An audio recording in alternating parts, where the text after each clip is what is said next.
মা ইয়ালফিজু মিন কওলিন ইল্লা লাদাইহি রাকিবুন আতীদ।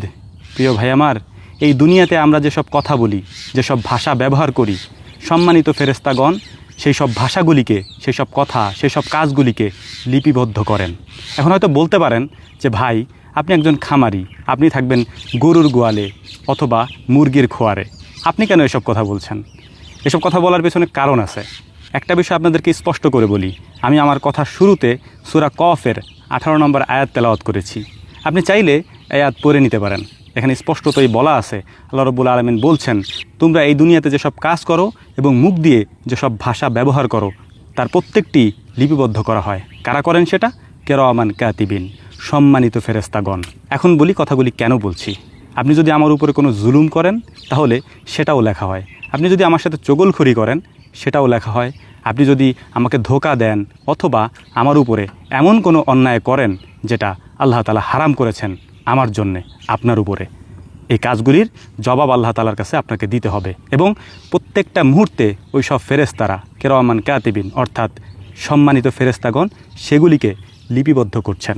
আপনি কখনোই আমার উপরে জুলুম করে পার পেয়ে যেতে পারবেন না। আল্লাহ তাআলা হয়তো সীমিত সময়ের জন্য আপনাকে ছাড় দিতে পারেন, কিন্তু এক সময় না এক সময় এটার জন্যে আপনাকে আল্লাহর কাছে জবাবদিহি করতে হবে। যেমন ওই যে কথাগুলি আপনি বলেছেন, যে কাজগুলি আপনি করেছেন, সব কাজগুলি, সব কথাগুলি লিপিবদ্ধ হয়ে আছে।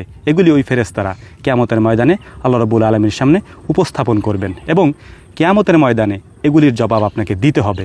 যদি না দিতে পারেন তাহলে আপনার যেসব পুণ্য আপনি করেছেন, যেসব সওয়াব আপনি দুনিয়াতে কামাই করেছেন তার একটা অংশ আমাকে আপনার দিয়ে দিতে হবে।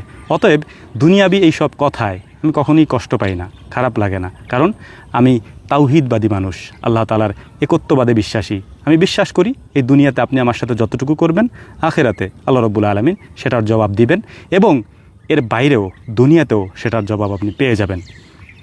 হয়তো আমার একটা ক্ষতি করে আপনি সাময়িক সময়ের জন্য স্বস্তি পেতে পারেন, হ্যাঁ, কিন্তু দেখবেন কোনো না কোনোভাবে সেই ক্ষতি আপনার হচ্ছে। তখন আপনি হয়তো বুঝবেন না যে এই ক্ষতি আমার কেন হলো। এই ক্ষতি আপনার এ কারণেই হয়েছে যে আপনি অন্য কারো ক্ষতি করেছেন অথবা অন্য কারো হক নষ্ট করেছেন। স্পষ্টতই বলছি, অবশ্যই এই ভিডিওটি হয়তো আপনার মাথার উপর দিয়ে যাবে যে ভাই এতদিন পরে এসে এগুলি কেন বলছেন।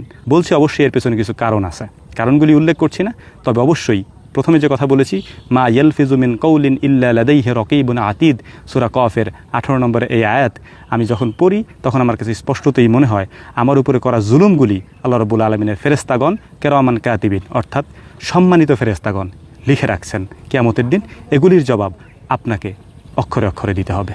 আশা করি বুঝতে পেরেছেন। আল্লাহ রাব্বুল আলামিন আমাদের